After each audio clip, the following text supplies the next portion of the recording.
اللہ دیکھیں انبیاء کے بارے میں حالانکہ ان سے صدور مشکل ہے پھر بھی سخت الفاظ استعمال کر رہے ہیں. اسی طرح لقد کفر الذین قالوا ان اللہ ثالث ثلاثہ، اور اللہ نے اہل کتاب کو یہ نصیحت کی یا اہل الکتاب لا تغلوا فی دینکم غیر الحق ولا تتبعوا اهواء قوم قد ضلوا من قبل واضلوا كثيرا وضلوا عن سواء السبیل لعن الذین کفروا من بنی اسرائیل علی لسان داود وعیسی ابن مریم ذلک بما عصوا وكانوا يعتدون. سورہ انبیاء کی آیت نمبر 25 میں اللہ تعالیٰ فرماتے ہیں وما ارسلنا من قبلک من رسول الا نوحی الیہ انہ لا الہ الا انا فاعبدون، کہ اے نبی ہم نے آپ سے پہلے بھی جتنے رسول بھیجے سب کو یہی کہا ہے کہ صرف اللہ کی عبادت کرنی ہے. اور قرآن میں آپ پڑھ لیں کہ ہر جگہ اللہ نے کس کی عبادت کا کہا ہے؟ صرف اپنی عبادت کا کہا ہے. بعض رافضی اور غالی لوگ یہ کہتے ہیں کہ جہاں پہ اللہ نے اپنی عبادت کا کہا ہے اس سے مراد یہ ہے کہ اللہ تعالیٰ نے ساتھ علی کی ولایت کا بھی تذکرہ کیا. تو سر یہ شرک نہیں، یہ تو اور کیا ہے؟ یہ بھی شرک ہے. حالانکہ اللہ نے سارے انبیاء کو، آپ دیکھ لیں اللہ نے نوح علیہ السلام کا تذکرہ کیا تو نوح نے کیا کہا؟ ان اعبدوا اللہ ما لکم من الہ غیرہ، اللہ کی عبادت کرو اس کے علاوہ کوئی نہیں ہے. اور صالح نے کیا کہا؟ اللہ کی عبادت کرو. شعیب نے کیا کہا؟ اللہ کی عبادت کرو. سب نے یہ کہا کہ اللہ کی عبادت کرو، اس کا کوئی شریک نہیں ہے. اور یہ کہتے ہیں کہ علی کی بھی عبادت کرنی ہے. ربوبیت میں علی بھی شامل ہے، الوہیت میں علی بھی شامل ہے. اور نعوذ باللہ من ذالک یہ جو جعفر جتوئی ہے اس نے کیا کہا ہے کہ اللہ نعوذ باللہ من ذالک اللہ کو نام دینے والے بھی علی ہیں، نعوذ باللہ من ذالک.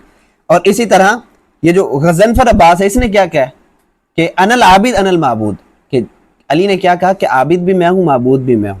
تو یہ جو شہنشاہ حسین نقوی صاحب سے بھی گزارش ہے کہ خدارہ یہ چھڈول جو ہے نا ان کو کم کریں، توحید بیان کریں اور اپنے یہ جو واعظین ہیں اور ذاکرین ہیں ان کو سمجھائیں. اور حسن اللہ یاری صاحب ویسے تو آپ کو بڑا چیتا ہوتا ہے جی اہل سنہ کی کتابوں میں سے دکھائیں، تو اب کہاں آپ کو کوئی سانپ سونگ گیا ہے؟